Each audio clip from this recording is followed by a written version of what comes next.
Jilid 3. Nah, kali ini saya kedatangan Coach Jarod. Selamat datang kembali, Coach ya. Selamat datang. Ini kan persoalan UMKM sekarang ini terus panjang ya. Artinya ini persoalan lama yang kemudian coba diulas kembali dengan solusi yang mungkin masih belum atau masih perlu dirapihkan. Betul. Gitu ya. Kira-kira apa aja sih isu-isu UMKM saat ini, Coach Jarod, yang memang perlu menjadi perhatian atau sorotan pemerintah? Silakan.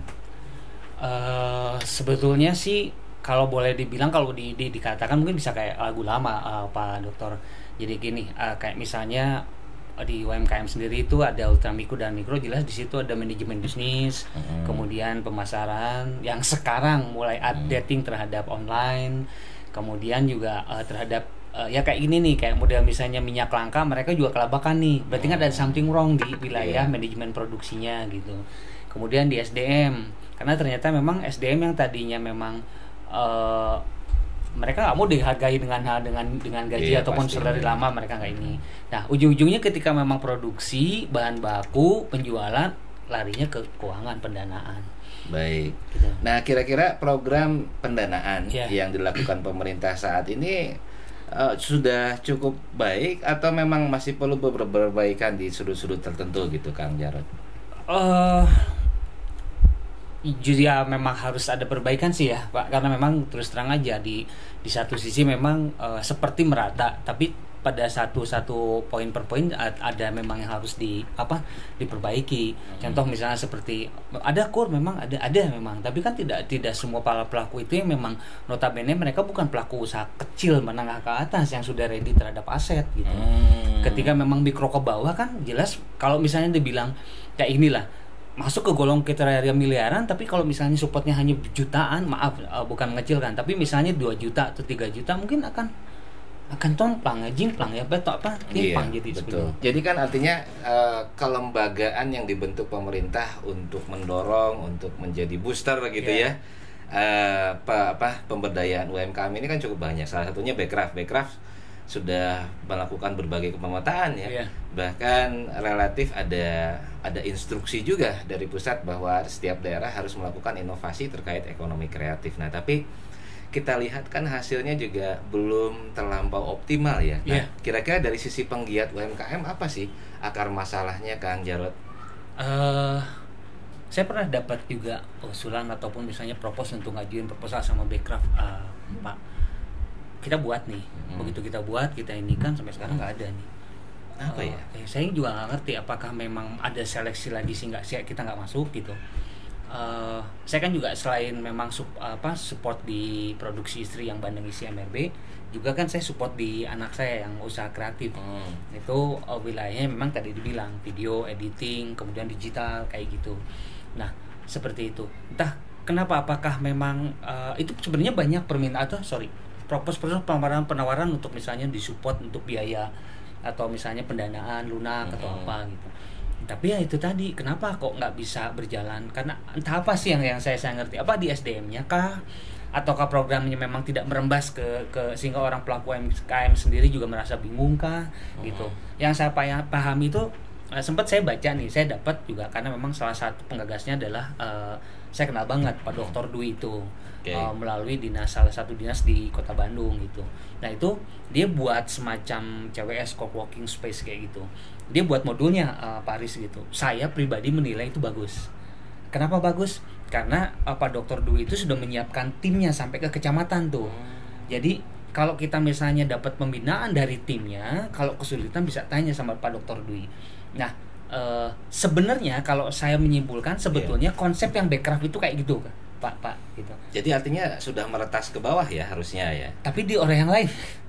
Bukan, saya belum melihat dari Bekrafnya itu apa turun nggak, karena sepertinya kalau yang Bekraf yang Jalan Haripan kalau nggak salah gitu, itu ya memang totally startup, anak muda milenial tuh. Saya sempat kesana, sempat dapat juga beberapa info untuk pelatihan atau apa gitu.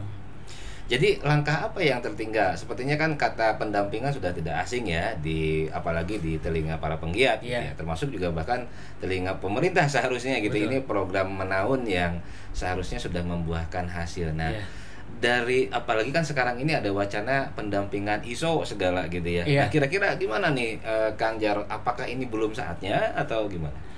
Saya malah dapat penawaran khusus di Jawa Barat, saya dapat Pak Dokter untuk ISO itu. Tapi kan memang usaha saya belum ke arah sana kan, dan itu masih jauh menurut saya. Padahal nilainya lumayan ya, lumayan besar untuk ISO itu gitu. Nah, kalau misalnya pendampingan yang seperti itu, ya kalau mau fair enough sih ya harus jujur-jujuran gitu. Pendampingnya harus terjun masuk ke dalam usahanya para pelaku UMKM, dan pelaku UMKM pun juga fair aja bukakan gitu. Nah, mungkin ini kadang yang ada miss atau hijab nih di antara pendamping dan pelakunya. Karena pendamping pun juga sepertinya saya lihat ya udah deh kerjain. Ini yang saya dapatkan dari ketemuan beberapa dengan para pelaku UMKM, ada yang memang pernah kejadian itu sampai utang miliaran. Dia volunteerkan dirinya pada yang pengusaha berhasil, mau deh saya di coaching oleh ibu atau bapak gitu. Karena dirinya memang memiliki minat igur yang kuat, berhasil Pak Dok sampai yang hutang miliaran itu kan sudah punya usaha yang established gitu. Jadi kalau memang ada instrumen evaluasi alangkah baiknya ya. Sebetulnya yang tadi mungkin diagnostik bisnis internal sendiri yang harus memang dimunculkan dengan lebih fair. Oke. Jadi tidak setengah-setengah ikut pendampingan tapi masih ada hijab atau masih ada ewu pakai ewu kayak gitu kan. Oke. Nah, artinya kan instrumen evaluasi ini kewajiban bagi pemerintah ya sebagai pihak yang seharusnya mengakselerasi nih hubungan antara pendamping ya si pelaku dan kalau perlu hubungannya dengan mitra nanti gitu ya, mitra yang bisa digandeng oleh pemerintah. Nah, kira-kira bicara soal mitra yang selama ini menjadi mitra pemerintah dalam perihal pendampingan siapa saja sih Kang Jarot? Biasa yang suka kita dapatkan infonya ya memang kayak pemerintah kayak entah kalau nggak di 2021 akhir tuh saya mendapatkan undangan untuk ikut juga, ya memang diseleksi diundang tuh.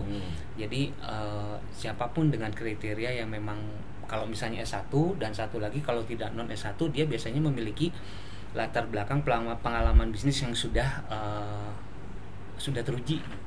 Seperti itu. Jadi profesional ya, dan juga memang strata yang memang tanda kutip biasanya ke arah entah pengajar kah atau apa gitu ya. Tapi yang terjadi memang seperti itu. Kadang ada kurang pasnya kalau menurut saya. Kalau misalnya di wilayah seperti pengajar, kadang idealnya pengajar yang memang praktisi. Karena ada juga yang saya pernah temui beberapa memang ya dia juga pengajar, dia juga memang praktisi, punya usaha. Pelaku usaha juga. Betul, gitu punya ya? usaha. Dan dia nggak ngomong teori, tapi memang dia jalankan berdasarkan apa yang dia lakukan kayak gitu. Jadi membutuhkan diagnostik kebijakan dengan analisnya juga analis praksis gitu. Ya. Bukan hanya sekedar bicara wacana pembentukan pendampingan, tapi lebih ke arah ini loh gitu ya. Contoh usaha saya dan relatif itu juga sudah bisa ada indikator keberhasilan di dalamnya. Ya artinya sebagai penutup sahabat sorotan Riswanda bahwa diagnosa kebijakan perihal UMKM itu sebaiknya juga melibatkan narasi praksis dari orang yang seperti Kang Jarot gitu ya, dan kemudian digabung arsirannya dengan narasi akademis. Orang yang mampu mengkonsepsikan realitas UMKM di Indonesia ke dalam modeling yang bisa menjadi best practice. Begitu ya? Betul. Kang Jarot. Sepakat. Sampai berjumpa kembali di sesi UMKM 4 berikutnya. Salam bahagia. Salam.